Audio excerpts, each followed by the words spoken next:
సాధారణంగా data sheet లో మీకు బ్యాక్ ఇచ్చాను. ఆయన ఏం చేస్తాడో వీటిలోనే ఉంటది తప్ప మీరు వేరే దాంట్లోకి వెళ్ళడానికి ఉండదు. మీరు ఏం చేస్తున్నారంటే టైప్ చేస్తున్నారు. టైప్ చేయడం వల్ల పాలసీ ముందుకు వెళ్ళదు. కస్టమర్ దగ్గరికి వెళ్ళాక ఆన్లైన్ లోకి వచ్చినాక ఫోన్ చేస్తున్నారు, సార్ మీరు ఏం చేస్తారు సార్, మీరు ఏ కంపెనీ సార్ అని చెప్పి మీరు అడిగే లోపు అది ఎరేజ్ అయిపోద్ది. కాబట్టి అందుకే మీరు ముందుగా డేటా అంతా తీసుకుని పెట్టుకోవాలి. ఒకసారి ఆలోచించుకుని ప్రాసెస్ చేసేటప్పుడు లాగిన్ అవడానికి, అంతేకాదు మీకు పాస్వర్డ్ తో లాగిన్ అవడానికి వస్తుంది. కానీ పాస్వర్డ్ ఎన్ని రోజులు ఉంటే తెలుసా అండి? 20 days ఉండదు. ఎందుకు అని అంటే సెక్యూర్డ్ పర్పస్ మీద పెట్టారు.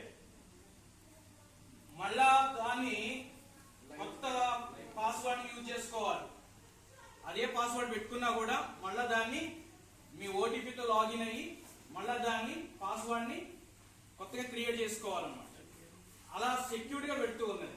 అంతేకాదు మీరు ఎక్కడ మిస్టేక్ అవుతుందని చెప్తూ ఉన్నారు. మామూలుగా ఆధార్ అక్కడ రాగానే మీరు కొట్టంగానే ఏం చేస్తున్నారు,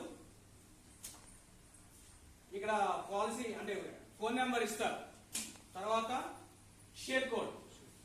అదేంటో తెలియదు, షేర్ కోడ్ కదండి. ఆధార్ని 4 రకాలుగా డౌన్లోడ్ చేసుకోవచ్చు.